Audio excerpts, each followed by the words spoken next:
What if I told you that buried beneath centuries of marble and silence, locked inside the most hidden vault of the Vatican, there exists a manuscript so dangerous that 3 popes signed its seal with trembling hands? What if I told you that this book cannot be opened until the year 2100, and that Helena Blavatsky, the woman who shook the foundations of Western esotericism, knew about it? This is not fiction. This is not conspiracy. This is the intersection where history, mysticism, and forbidden knowledge collide, and tonight you're about to walk through that door. The manuscript has no title, no author, no cross upon its cover. It was delivered to the Vatican in 1923 by a French bishop who found it during excavations beneath the Cathedral of Chartres, that Gothic masterpiece built by Templars, filled with alchemical symbols and sacred geometry. The bishop's hands were cold when he handed it over. He never spoke of it again. Monks who dared to glimpse its pages before it was sealed reported something strange. The text shifts. Sometimes it appears to be written in vulgar Latin. Other times, it transforms into a language that no linguist has ever identified, an extinct tongue that predates all known civilizations. One priest, a renowned translator, suffered a complete mental collapse after translating just 5 pages. He spent the rest of his life in silence, locked away in a monastery in the Italian Alps, never uttering another word. His eyes, they said, had seen something that language could not contain. And here's where it gets even stranger. Helena Blavatsky, the controversial founder of Theosophy, allegedly referenced this very manuscript in her private correspondence decades before it was officially delivered to the Vatican. She called it, "the book that remembers what the angels chose to forget." How did she know? The answer to that question will take us on a journey through secret societies, ancient prophecies, and the very fabric of reality itself. If you're enjoying this, subscribe to the channel and leave your like. It really helps us continue bringing content like this. Now let's descend deeper. Let's uncover what the Vatican doesn't want you to know until 2100. And let's discover why Helena Blavatsky spent her entire life preparing humanity for this revelation. Are you ready? Before we unlock the mystery of the manuscript, you need to understand who Helena Blavatsky truly was, because her story is inseparable from the secret itself.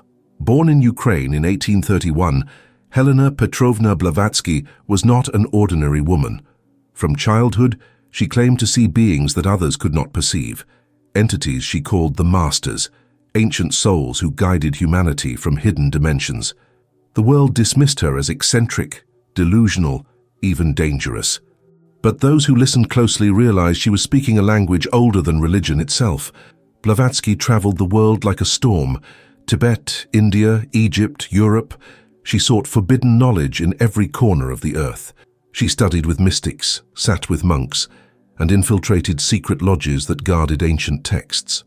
And everywhere she went, she left behind one question. What are we not being told? In 1875, she co-founded the Theosophical Society in New York, an organization dedicated to exploring the hidden laws of nature and the latent powers within humanity. Her teachings were radical. She claimed that Christianity was built upon older, suppressed truths. She spoke of Atlantis and Lemuria not as myths, but as historical realities. She warned that the Bible had been edited, manipulated, censored, and that the original texts contained knowledge too powerful for the masses. The church hated her, skeptics attacked her, but she never stopped speaking. Now here's the part most people don't know. Blavatsky maintained correspondence with several Vatican insiders, rogue priests and disillusioned cardinals who secretly sympathized with her mission. In one letter dated 1887, she wrote, "They guard a book that should never have been written, a book that contains the true name of the Creator, a name that, if spoken, would shatter the illusion we call reality." She never named the manuscript directly, but her description matches perfectly. A book without a cross, written in a language that shifts, containing knowledge that drives men to madness. Was she speaking metaphorically? Or did she possess information that even the Vatican believed was safely hidden?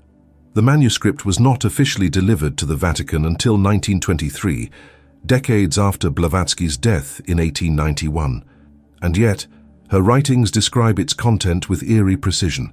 She spoke of pre-Diluvian records, of the true origins of humanity, of entities called archons and watchers who manipulated human evolution. She warned that these truths were too destabilizing to release, but that one day humanity would be forced to confront them. That day, according to the Vatican's seal, is 2100. Blavatsky understood something essential. Knowledge is not neutral. Some truths once known cannot be unknown. They transform the knower. They dissolve certainties. They obliterate the foundations upon which societies are built. And so the question becomes, if Helena Blavatsky knew about this manuscript before the Vatican even possessed it, what else did she know? What other secrets did she carry to her grave? By the way, from which US city are you watching, or from which country in the world is this content reaching you? Leave it in the comments, I really want to know. The manuscript sits in darkness, waiting. The Vatican has assigned guards to it, members of the Knights of Malta, men who have taken lifelong vows of silence. They do not have social media. They do not appear in public records. They live in semi-monastic regimes, watching over a book that must not be opened. But the seal is not just a lock, it's a countdown, and the clock is ticking.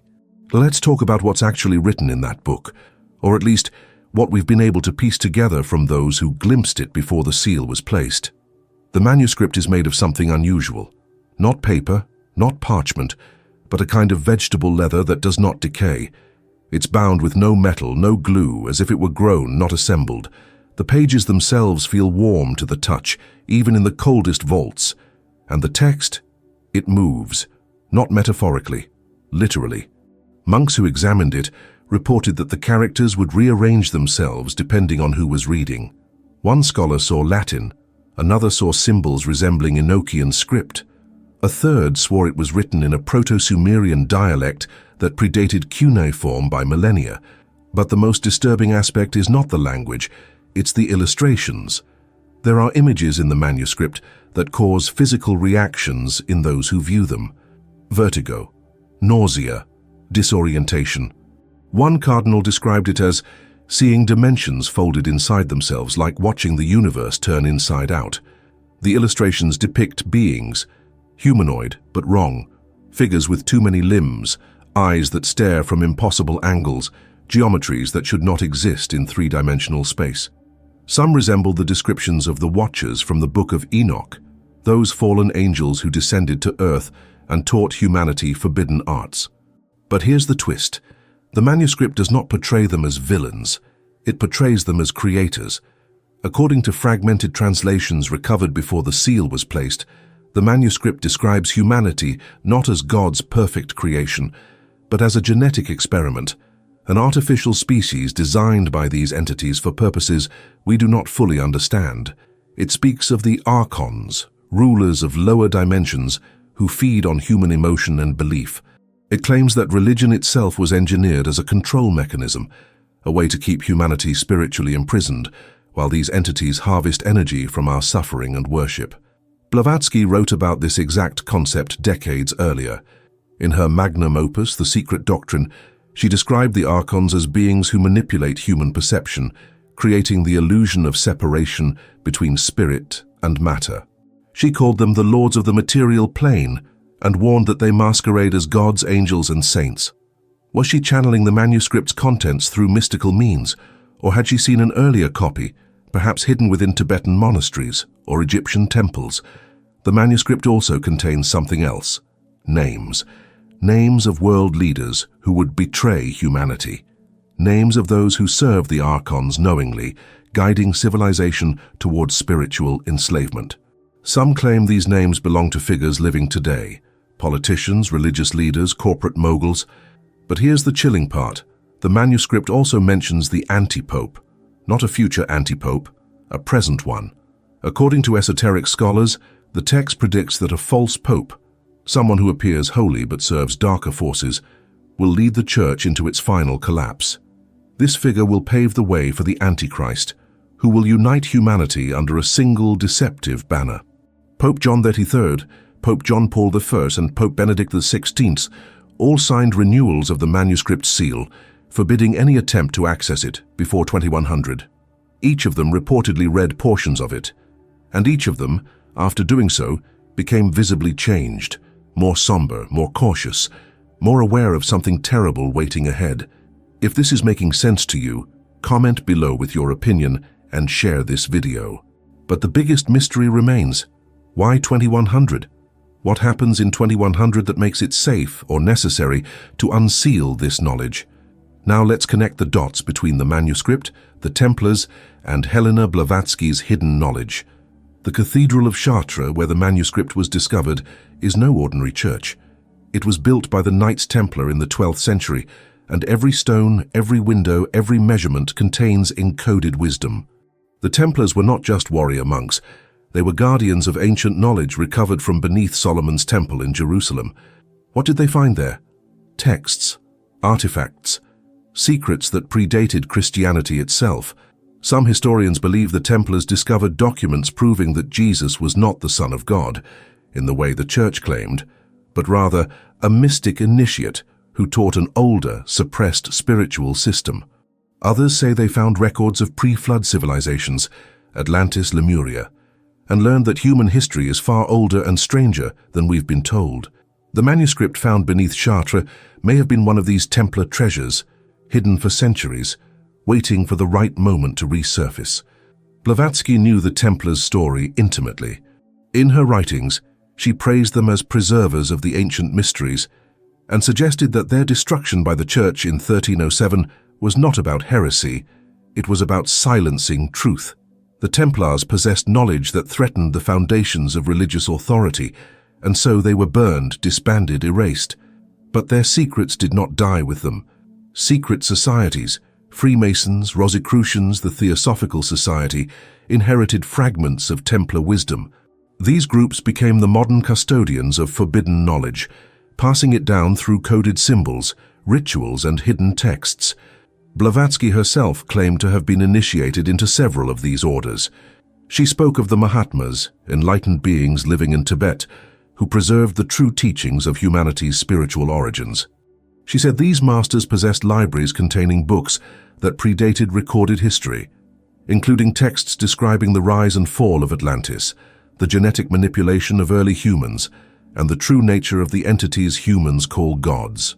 Could the Vatican Manuscript be one of these ancient texts, recovered, translated, and then suppressed because its contents were too destabilizing? Think about it. If the manuscript proves that Christianity is built on older, manipulated traditions, if it reveals that humanity's origins are artificial rather than divine, if it names the hidden forces controlling world governments and religions, then its release would trigger a total collapse of the systems that currently maintain order. That's why the Vatican locked it away. Not to protect the manuscript, but to protect themselves. Not to hide lies, but to hide truths. Blavatsky understood this. She knew that spiritual liberation requires destroying false beliefs, even if those beliefs provide comfort. She spent her life preparing people to handle the truth, teaching them that divinity exists within, not above, that we are not sinful creations in need of redemption, but powerful beings who have forgotten our origins. And perhaps, just perhaps, the manuscript contains the final piece of that puzzle, the ultimate proof that we are not what we've been told. Every great story has a moment where everything shifts, where the hero realizes the world is not what it seemed. This is that moment. Let's talk about the duality at the heart of this mystery. The Vatican represents light, doesn't it? The Holy Seat, the Vicar of Christ, the guardian of souls.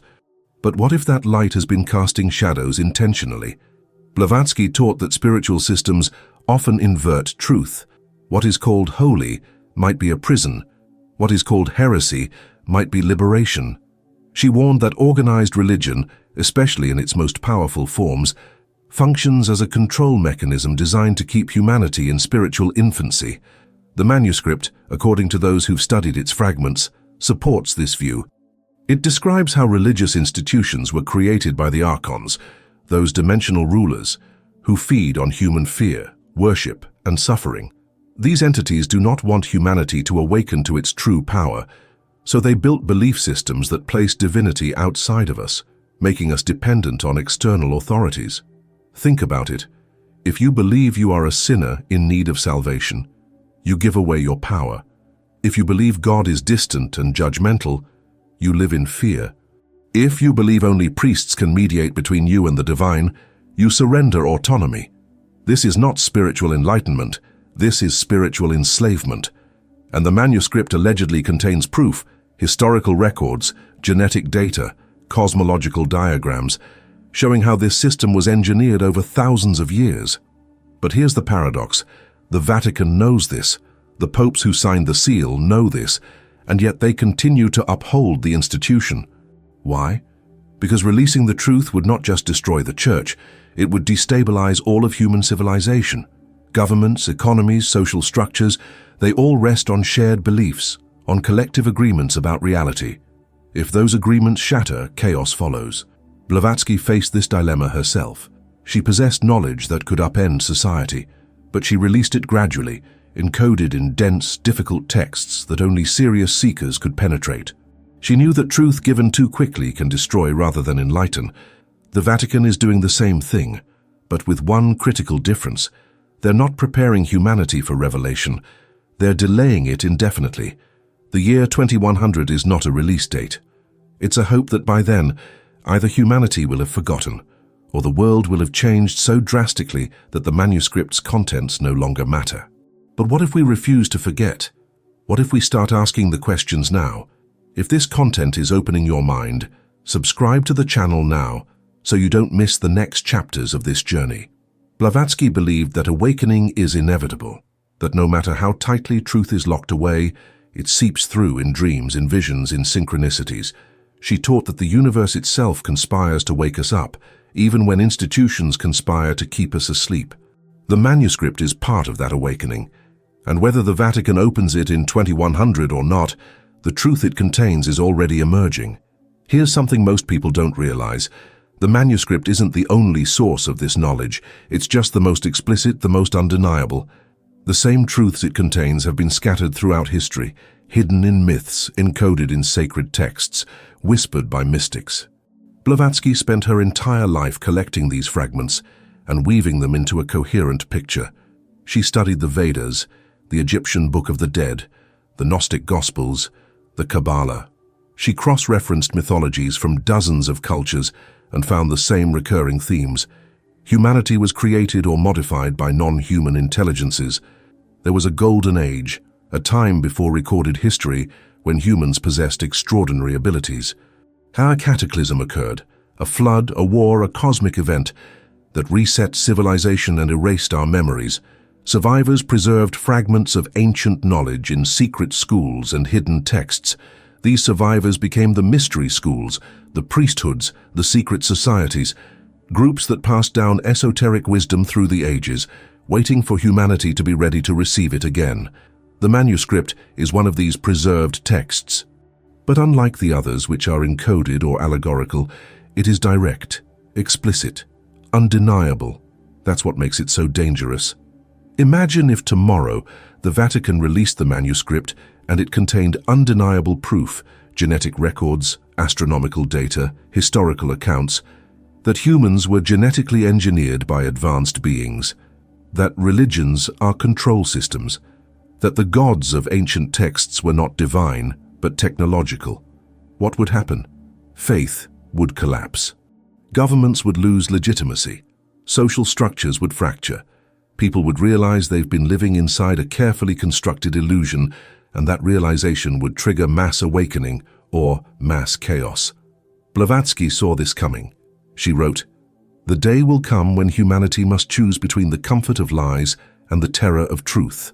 Those who choose truth will be few, but they will inherit the future." The Vatican knows this too. That's why the manuscript is not just locked. It's guarded by the Knights of Malta, an ancient order with ties to the Templars, the Crusades, and the deepest layers of church power. These knights take lifelong vows of silence. They live outside the modern world, disconnected from technology, invisible to public records. Their sole purpose is to protect the manuscript from being stolen, leaked, or prematurely opened. But here's the twist.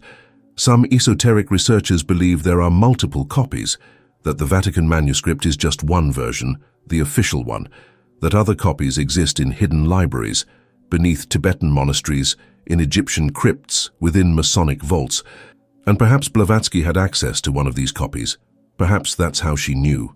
like this video right now, it really helps spread this message. But even if the manuscript remains sealed until 2100, its contents are already awakening within the collective consciousness.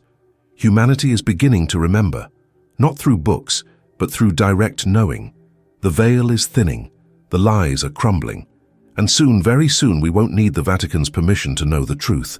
Let's bring this back to your life. Right now, today, you might be thinking, okay, interesting story about a hidden manuscript and a mystic from the 1800s. But what does this have to do with me? Everything. Because the same forces that locked away that manuscript are the same forces shaping your reality right now. Think about it. You live in a world where information is controlled, where narratives are carefully curated, where asking certain questions gets you labeled as crazy, dangerous, or heretical. You're told to trust authority, to accept the official story, to not dig too deep. Sounds familiar, doesn't it? The manuscript is just a symbol, a physical representation of suppressed truth. But the real manuscript is written in the fabric of your daily life. It's in the news you're not allowed to question, the history you weren't taught in school, the scientific discoveries that never make it to mainstream awareness. Blavatsky understood this. She didn't just talk about ancient secrets. She warned that the same suppression continues in every generation, that those in power will always protect their power by controlling what people believe. But here's the empowering part. You don't need to wait until 2100. You don't need the Vatican's permission. You don't need a secret manuscript. You have something more powerful, your own consciousness. Blavatsky taught that awakening is not about acquiring hidden knowledge. It's about remembering what you already know deep inside. It's about reclaiming your spiritual sovereignty, questioning everything, and refusing to outsource your truth to external authorities. The manuscript exists to prove something you already sense, that reality is far stranger, far more magical, far more mysterious than the official story allows, that you are not a powerless sinner. You are a powerful being with latent abilities that have been systematically suppressed. That the forces controlling this world fear your awakening more than anything else. So while the Vatican counts down to 2100, you can start your own countdown to the moment when you break free from every lie you've ever been told about who you are and what you're capable of. That's the real revelation. That's what the manuscript ultimately points to. Not information on pages, but transformation within you. Now comes the moment of decision. The Vatican believes humanity isn't ready for the truth, that we need another 75 years before we can handle what's written in that manuscript. But here's my question for you. Do you agree with them? Do you think people need to be protected from knowledge, that some truths are too dangerous to know? That authority figures should decide what you're allowed to understand about reality? Or do you believe that truth, no matter how disturbing, is always better than comfortable lies? Blavatsky faced this exact dilemma. She possessed knowledge that could shatter worldviews, but she chose to release it, even though she was ridiculed, attacked, and dismissed as a fraud.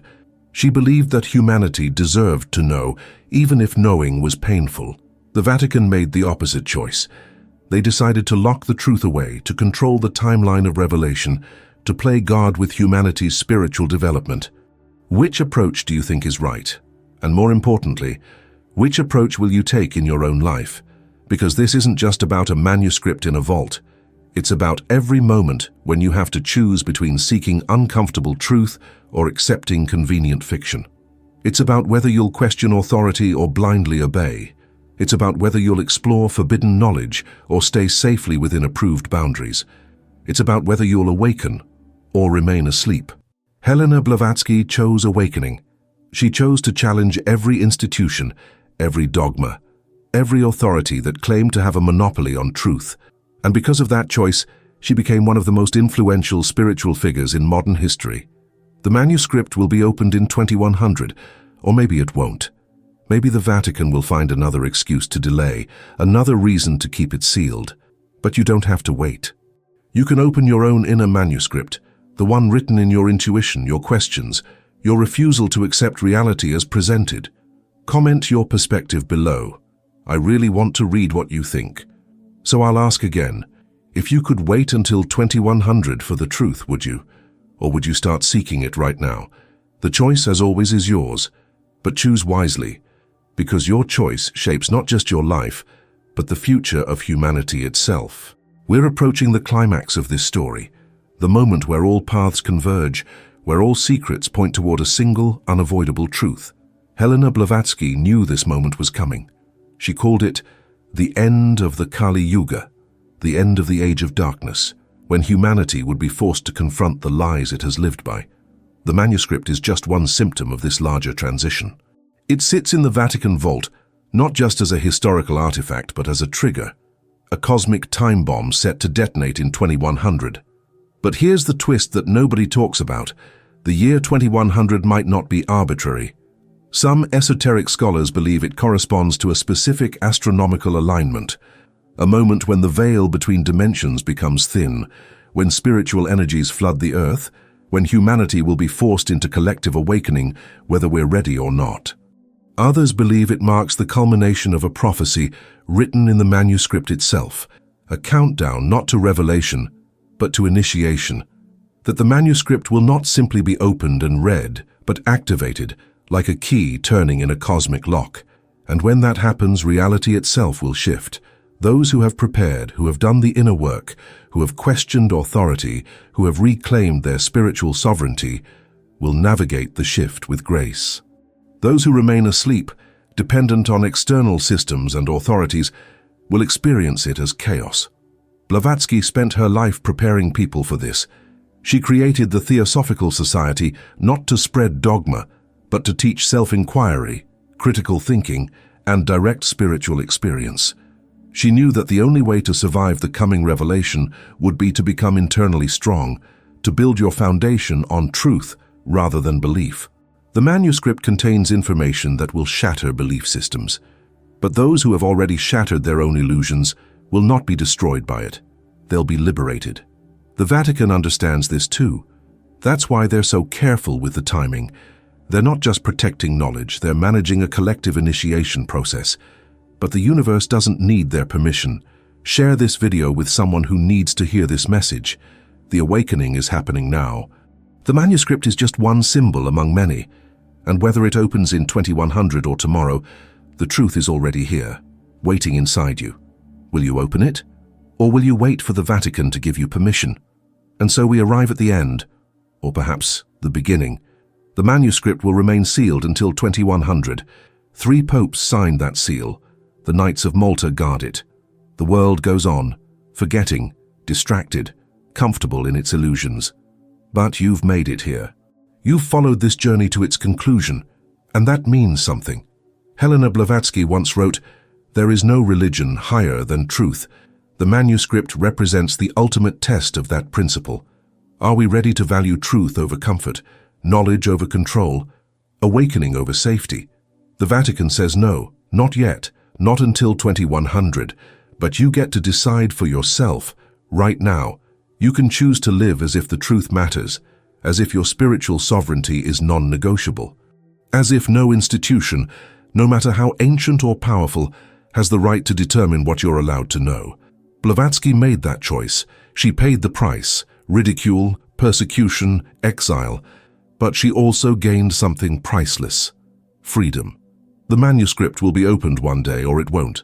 That's beyond your control. But your own inner manuscript, the one written in your consciousness, your intuition, your direct experience of reality, that one you can open right now. And when you do, you'll discover that you never needed the Vatican's permission. You never needed external authority to validate your truth. You never needed to wait until 2100. If you followed this journey to the end, subscribe to the channel, leave your like and share in the comments what stood out most to you. The seal is breaking, not in some distant future, but here, now, within you. Welcome to your awakening. The journey has just begun.